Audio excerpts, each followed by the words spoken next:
How's it going, everyone? It's Sam. We have a lot of big events happening in the next day. Actually, some events that are happening right this second. So around 11 a.m., there's going to be a massive decision for crypto. We're going to talk about that. We also have news about a spot Bitcoin ETF getting approved and actually going live today in Europe. Binance is trying to protect themselves from the SEC. And we have new trims, new variations of Teslas that are hitting the market soon. They just announced them, and a lot of other market news as well. If you don't mind, hit subscribe, turn that bell notification underneath the video, and you can check out the links to actually get up to $8,000 worth of trading bonuses on BITGET right under the video. And if you want to check out the link also to the Patreon, you can see exactly what I'm buying and selling in crypto and stocks, and I give updates on a regular basis.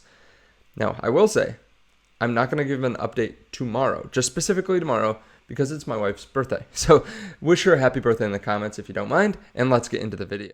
The percentage of Bitcoin supply held by long-term holders has just crossed 75%. We have less than 250 days to the next Bitcoin halving. We have news that the volatility is falling to historic records. Kind of weird, right?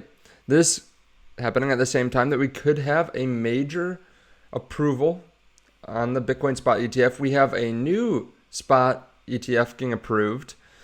The Europe spot ETF just launched, or is launching today, it sounds like. All this is happening, and yet the price is doing nothing, right? This is crazy in one way, because all this good news is happening, all this publicity, all this coverage, and yet Bitcoin's super boring.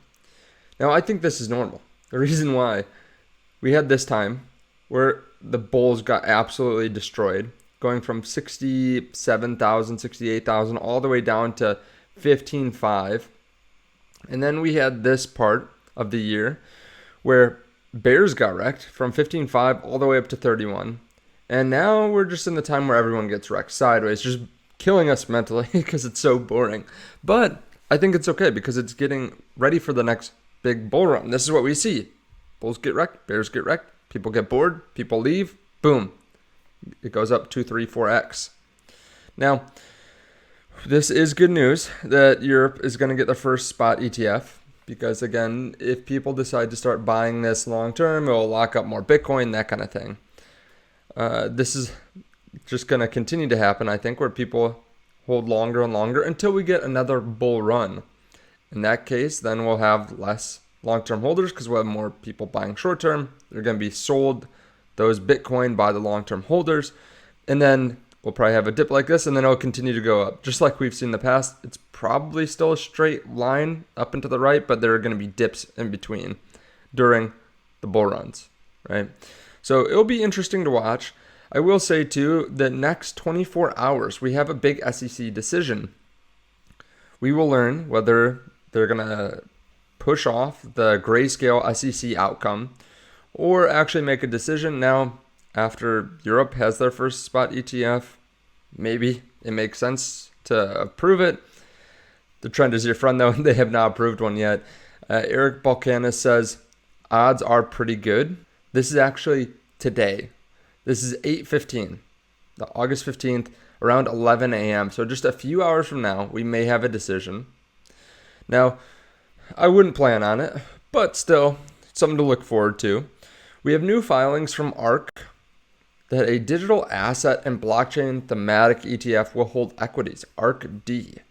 So right now, I believe last time I checked, they had 5 different ETFs, but now they're talking about basically a crypto ETF. It's going to be interesting because we'll add more buying pressure to CleanSpark, to other miners, Coinbase. They're obviously big advocates for Coinbase, other blockchain-based companies as well. Kind of interesting. Definitely something that you could invest into. Now, personally, with crypto-related stocks, I like to be very picky with them because just like all stocks, right? There are some winners and there's some losers. And I think with crypto-related stocks, it's easier to pick those out even just because of how much they dilute, how efficient they are, what kind of client base they have. A lot of crypto related stocks are hard to understand completely, and they are like leverage positions on crypto. So it is riskier than buying crypto, in my opinion, some of these like Bitcoin miners. So I would just be careful, but it will be interesting to see what they actually buy. And more buying pressure, I think, is a good thing for the stocks and for the companies and for the security of crypto in general. News from Tesla, they launched all new models. Well, new trimmed. So they have a standard range Model S and a standard range Model X in North America. Both are $10,000 less than the long range Model S and X. So the Model S standard range is going to be $78,500, 320 miles range, 0 to 60 in 3.7 seconds. The Model X is going to be $88,500, 269 miles of range, and 4.4 seconds 0 to 60. If you're looking just at 0 to 60 times at range and at price, it probably makes sense just to go with the Model Y and the Model 3 because, for example, you can get a Model Y for $35,000 less. It also gets a tax credit as well, and it has about the same specs, if not a little bit better. So I would just look at those instead. But I will say, I think there will be more people that are appreciative of this for the X versus the S, because the S, I'm not sure exactly the body style, how it's different from the 3, like if it's a little bit longer. But it's essentially a sedan, right? The Model 3 is a sedan. This is a sedan. You can get the Model 3 Performance for 20 grand less, and it has faster 0 to 60, has about the same range. The Model X I actually see people using because if they want access to a bigger electric vehicle, maybe there's someone that just brings their kids to school. Maybe it's someone that just goes to work 10 miles away and doesn't really need this to be their main car, or they just live in an area where they don't have to make any kind of trips. Then this would kind of make sense if they want something bigger, if they have the money, they could go with this and they don't really care about performance that much. So I think the X actually will be bought a decent amount, but I could always be wrong. These in general don't sell a lot, like the models themselves don't sell a ton compared to the Model 3 and the Model Y, obviously.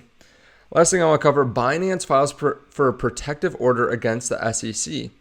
They said late on Monday they were filing for a protective order against the SEC, saying the regulators' requests for information were overbroad and unduly burdensome. In a court filing in the U.S. District Court of Columbia, BAM Trading, Binance US's operating company, and BAM Management said that the group had already provided sufficient information to the regulator. They also said that they have not yet identified any evidence suggesting that customer assets were misused or dissipated in any way. So basically just trying to cut down on how much they have to provide. We haven't heard, obviously, from the SEC. Now, I'm not sure exactly why the SEC wouldn't have come forward already if they had material information, if they had some evidence against Binance, but I'm not a lawyer. So let me know your thoughts on all this underneath the video. I appreciate you watching this far into the video, and we will get that decision in just a few hours. Thank you so much, and I'll see you in the next one. Bye.